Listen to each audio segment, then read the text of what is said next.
Sir, ബി.ജെ.പിയുടെ സംസ്ഥാന മന്ദിര ഉദ്ഘാടനത്തിനായി അമിത്ഷാ ഇന്ന് കേരളത്തിൽ എത്തിയിരിക്കുകയാണ്.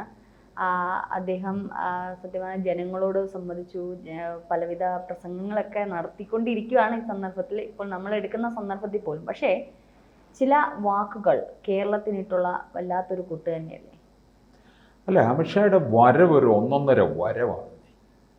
അത് ഇപ്പോൾ തിരുവനന്തപുരത്ത് വന്നതും മുൻപ് 2024 തെരഞ്ഞെടുപ്പിന് മുമ്പ് തൃശ്ശൂരിലും ഒക്കെ വന്നതും ഇതുപോലുള്ളൊരു വരവായിരുന്നു.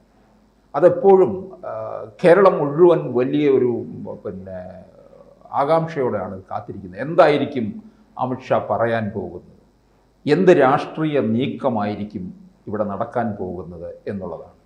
അമിത്ഷാ ഇതിൻ്റെ ഒരു ചാണക്യൻ ആണല്ലോ. ഈ രാഷ്ട്രീയത്തിലെ അപാരമായിട്ടുള്ള ബുദ്ധി ഇക്കാര്യത്തിലാണ്. ചില കാര്യങ്ങൾ മുന്നിൽ കണ്ടുകൊണ്ട് തന്നെയാണ് രാജീവ് ചന്ദ്രശേഖരനെ ഇങ്ങോട്ടേക്ക് നിയോഗിച്ചത്. അതിൻ്റെ ഒരു തുടർചലനത്തിന് വേണ്ടിയാണ് ഇപ്പോൾ അമിത്ഷാ ഇവിടെ വന്നത്. മാരാർജി ഭവൻ ഉദ്ഘാടനം ചെയ്തു, അത് മറ്റൊരു കാര്യം.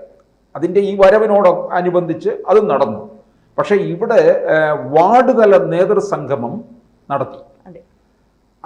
പാർട്ടിയിലെ ഇവിടുത്തെ ഭാരവാഹികളും ഒക്കെയായിട്ട് പ്രത്യേക ചർച്ചകളും ഗ്രൂപ്പ് ചർച്ചകളും ഒക്കെ പ്രത്യേകമായിട്ട് നടന്നു.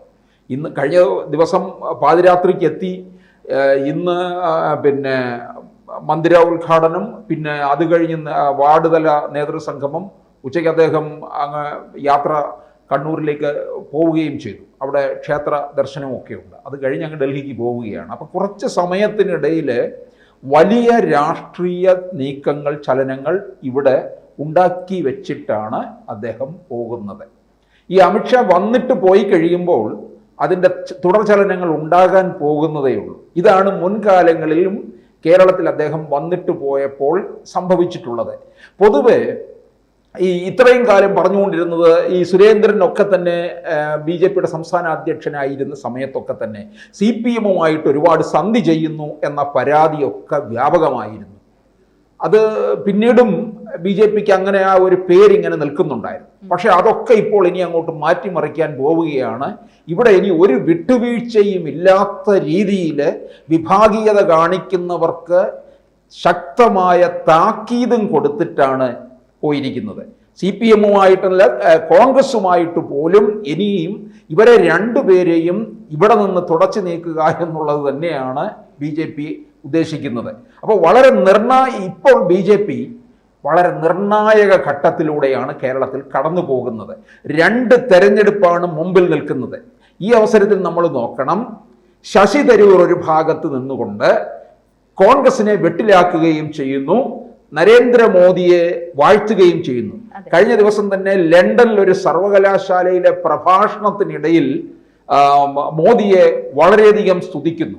അതിന് തൊട്ടു മുമ്പ് അടിയന്തരാവസ്ഥയുടെ കാളരാത്രിയെക്കുറിച്ച്, ഭീകരമായിട്ടുള്ള കൊടും വാഴ്ചയെക്കുറിച്ച്, അമ്മയും മകനും രാജ്യത്ത് കാണിച്ച ആ ക്രൂരതയെക്കുറിച്ച് ലേഖനം എഴുതി. അത് ചർച്ച നടന്നുകൊണ്ടിരിക്കുമ്പോൾ തന്നെയാണ് ലണ്ടൻ സർവകലാശാലയിലെ നരേന്ദ്രമോദിയെ പുകഴ്ത്തിക്കൊണ്ട് ഇത് തുടങ്ങിയിട്ട് കുറച്ച് നാളായി കോൺഗ്രസിനെ നിരന്തരം ഇങ്ങനെ വെട്ടിലാക്കിക്കൊണ്ടിരിക്കുകയാണ് ചെയ്യുന്നത്. അപ്പോൾ ഇതിൻ്റെ പേരിൽ അച്ചടക്ക നടപടി ഉണ്ടാകും എന്ന് പറയുന്നുണ്ട്. അച്ചടക്ക നടപടി ഉണ്ടാകട്ടെ, അത് തന്നെയാണ് താൻ ആഗ്രഹിക്കുന്നത് എന്ന് പറഞ്ഞാണ് തരൂരിൽ നിൽക്കുന്നത്. അത് വന്നിട്ട് വേണം അതിൻ്റെതായ രീതിയിൽ കാര്യങ്ങൾ മുമ്പോട്ട് പോകാൻ ശ്രമിക്കുന്നത്. KC വേണുഗോപാലാണ് തരൂരിനെ ഒതുക്കാൻ ശ്രമിച്ചത്.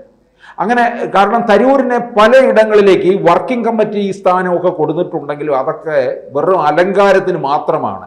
യൂത്ത് കോൺഗ്രസിൻ്റെതായുള്ള സ്ഥാനം ഏൽപ്പിച്ചിട്ടില്ല. അപ്പോൾ KC വേണുഗോപാൽ പല രീതിയിലും തരൂരിനെ ഒതുക്കാൻ ശ്രമിച്ചു. അതിന് രാഹുൽ ഗാന്ധി കൂട്ടുനിൽക്കുകയും ചെയ്തു. കാരണം രാഹുൽ ഗാന്ധിയെ മുഴുവൻ വഴിതെറ്റിക്കുന്നത് KC വേണുഗോപാലാണ്. അങ്ങനെ തരൂരിനെ ഇല്ലാതാക്കാൻ ശ്രമിച്ചത് KC വേണുഗോപാലാണ്.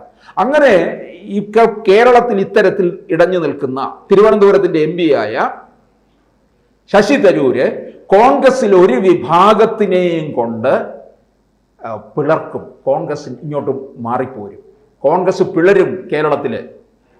അങ്ങനെ തരൂരിൻ്റെ നേതൃത്വത്തിൽ, എന്നിട്ട് അങ്ങനെ ഒരു പുതിയൊരു രാഷ്ട്രീയ പാർട്ടി ഉണ്ടാക്കിക്കൊണ്ട് തരൂര് NDAയിലേക്ക് പ്രവേശിക്കും. BJP നേതൃത്വം നൽകുന്ന NDA മുന്നണിയിലേക്ക് തരൂർ പ്രവേശിക്കും. തരൂരിനോടൊപ്പം ഇങ്ങോട്ടേക്ക് കോൺഗ്രസിൽ നിന്ന് വരാനുണ്ട് പലരുമുണ്ട്. അവരോടൊപ്പം വന്ന്, കാരണം തരൂർ നേരത്തെ തന്നെ ദേശീയ തലത്തിൽ ഒരു 23 അംഗ സംഘമൊക്കെ രൂപീകരിച്ചതാണ്. അതിൽ പലരുമൊക്കെ വിട്ടുപോവുകയും ഒക്കെ ചെയ്തു.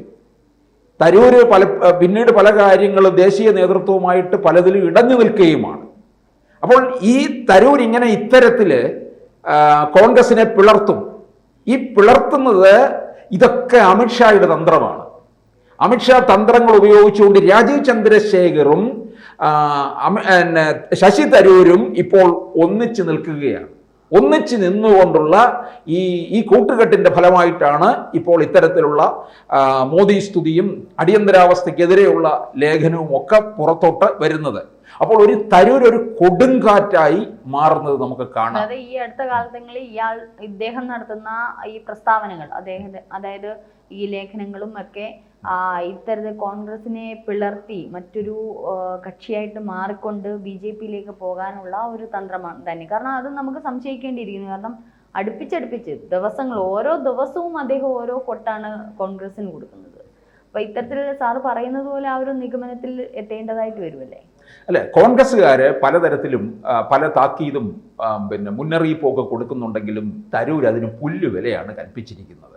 ഇനിയിപ്പോൾ ഇത്തരത്തിൽ കോൺഗ്രസിനെ അങ്ങോട്ട് പിളർത്തിക്കൊണ്ട് ഇറങ്ങിക്കഴിഞ്ഞാൽ 2026 കേരള രാഷ്ട്രീയത്തിനകത്ത് വലിയ മാറ്റമായിരിക്കും സംഭവിക്കാൻ പോകുന്നത്.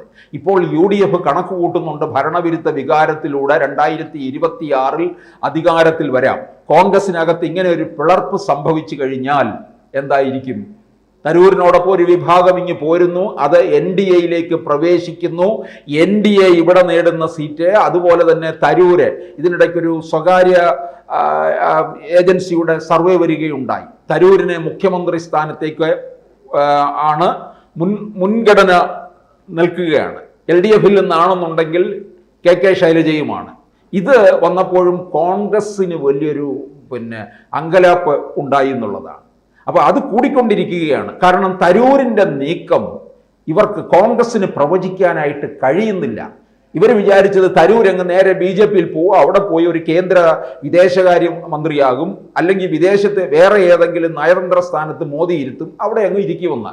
പക്ഷേ തരൂര് അങ്ങനെയല്ല ചെയ്യാൻ പോകുന്നത്. കേരളത്തില് കോൺഗ്രസിന് തകർത്ത് തരിപ്പണമാക്കുന്ന ഒരു കാഴ്ചയായിരിക്കും കാണാൻ പോകുന്നത്. ഇനിയിപ്പോൾ അമേരിക്കയിൽ ചികിത്സയ്ക്ക് പോയിരിക്കുന്ന പിണറായി മിക്കവാറും അവിടെ തന്നെ തുടരും എന്നാണ് തോന്നുന്നത്. ഇങ്ങോട്ട് വരത്തില്ല എന്നുള്ളതാണ്. LDFിനും വലിയൊരു തകർച്ചയിലേക്ക് പോകും. കാരണം ഇവിടെ ഘടകകക്ഷികളൊക്കെ തന്നെ NDAയിലേക്ക് ചേക്കേറുകയും ചെയ്യും, രണ്ട് മുന്നണികളിലുള്ളതും.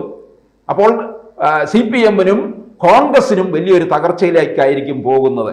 അപ്പോൾ അമിത്ഷായുടെ കേരള സന്ദർശനം വെറുതെയുള്ള ഒരു സന്ദർശനമല്ല എന്നുള്ളത് മനസ്സിലാക്കണം. ഇതിനകത്ത് വലിയ തന്ത്രങ്ങളുമായിട്ടാണ് അമിത്ഷാ ഇങ്ങോട്ട് വന്നിറങ്ങിയത്. അത് ഇനി അങ്ങോട്ട് നടപ്പിലാകാൻ പോകുന്നു എന്നുള്ളതിൻ്റെ സൂചനയാണ് കണ്ടു തുടങ്ങിയിരിക്കുന്നത്. കൂടുതൽ വാർത്തകളും വിശേഷങ്ങളും നിങ്ങളിലേക്ക് എത്താൻ ABC മലയാളം സബ്സ്ക്രൈബ് ചെയ്യുക, ബെൽ ബട്ടണും അമർത്തുക.